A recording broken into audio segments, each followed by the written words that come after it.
All right, you look outside, nice clear skies, and it's hot. Ooh, we're up to 95. Okay, well, the high humidity makes it feel like 98. Oof. All right, south-southeast wind. Now, that's the reason it's hot. It's also the reason it's humid. Southerly wind for the heat, easterly wind for the humidity. Great. So what are we looking at across the board? Lots of those mid to upper 90s across much of the Permian Basin. Even warmer as you head farther out west because they have a lot of very dry air. Pecos is up to 106, Carlsbad up to 101, Presidio up to 104. Woo.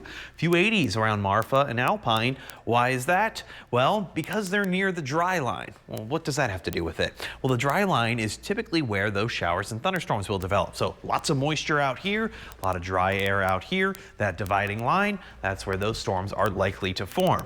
Aha!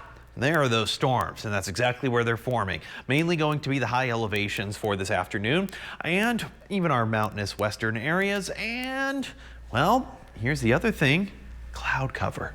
Notice how those storms, as they begin to die down, or even just as they continue to stay, those clouds start moving right over top of Midland and Odessa. Well, I do want to say we weren't expecting severe weather. That risk is not there, but one storm did. Now on top of Toya until 4:30, we're looking at half-dollar sized hail and 60-mile-an-hour winds. And because a lot of these storms aren't moving a whole lot, north of Balmorhea, around the I-10, I-20 split, we have a flash flood warning in effect until about 6:15 this evening. All right, into those overnight hours, a little gusty still. Yep, about 74 with that cloud cover. All right, we'll just have to deal with it. What to wear heading out the door tomorrow? It's gonna be one of the hottest days, potential triple digits. I got 99, a chance for those isolated storms under partly cloudy skies. All those storms, they're gonna be out to the west. High elevations, Marfa, Alpine, very similar to what we're seeing for today. All right, well, let's double check that, make sure everything's good here. Tonight, not a whole lot going on, just a little bit of those partly cloudy skies, south-southeasterly wind into the early morning hours. Then by the afternoon, a little bit of thunderstorm development, about 10-20% coverage from Marfa to Alpine.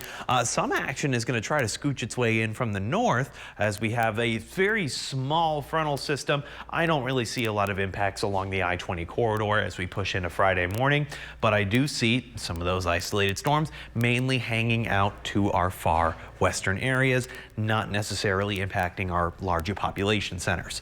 As we push toward the next 9 days, what can we expect? Well, we can expect to potentially hit triple digits tomorrow. Really depends on that cloud cover. Drop down a little bit for Friday, Saturday, and then Sunday, Monday, that's our next cold front.